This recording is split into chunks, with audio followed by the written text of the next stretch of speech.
Hello friends, whatever, Bodo Job Info, official YouTube channel big update, godan official notice Assam Police nifrai, da finally nangtamani Constable benifrai, SI level benifrai head Constable. Da be notice asani takai fideng jeng gasibo details ko naigen manena Assam Police Julai godan official notice angkarbai thagen rili ni bagai exam ni bagai. Da be notice nangtamani takai latest update sopideng Constable level head Constable benifrai SI level. To bini sabai dakali bawi jai bitangmana sakri ni result hadengman final sakri dengman da bitangman takai ex serviceman जायनाखि दङ आसाम पुलिसाव दा गोदान official notice release खालामबाय SLPRB आ आरो थाबैनो constable AVUB आ गासैबो ओंखारसिगोन दा बे नटिसआव मा होनदों जों डिटेल्सखौ नायगोन आरो बेनो जाबाय जाय दाखालि बावै SI लेभेलाव हेड कन्स्टेबलाव PIF स्किमाव साख्रि मोनदों बिथांमोननि जयनिं डेटनि थाखाय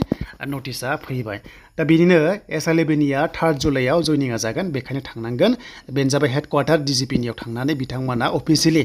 जयनिं जाहैनांगोन ओके देन हेड कन्स्टेबल दङ बेनिफ्राय कन्स्टेबल लेभेलाव दङ स डेटआ बिथिं दंखाजोबो नोंथांमोना नायदो जायनाखि फार्स्ट जादों थांबानो जाबाय गासैबो डकुमेन्ट्सखौ लांफाजोबनांगोन गासैबो अरिजिनेल डकुमेन्ट्सखौ लांनांगोन बेनिफ्रायनो 3 जुलाइ 4 जुलाइ 5 जुलाइ कन्स्टेबलआ जाबाय 5 जुलाइआव बेनिफ्राय हेड कन्स्टेबलआ 4 आव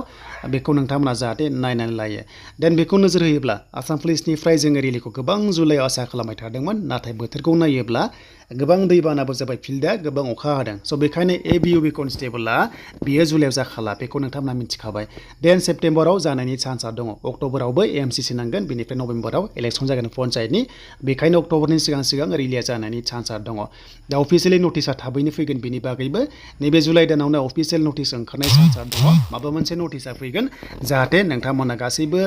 प्रेक्टिसाव थाबाय था साडेनलि जुदि एडमिट फैयोबा मोजां रिलि खालामनानै नोंथांमोना फिजिकेल टेस्ट होनानै जाहाथे साख्रि लानो हायो आरो लोगोसे SI एग्जामा थाबैनो जागोन SI जागोन SI एग्जामा जानायनि चान्सआ दङ नाथाय फिजिकेल टेस्टआ लासै-लासैसो जालांजोबसिगोन दा बे जाबाय नोंथांमोननि लेटेस्ट आपडेट SLPRB आव जायफ्रानोखि एक्स सार्भिसमेन दंमोन नोंथांमोना अफिसियेलि जयनिंखौ जाहैनो हासिगोन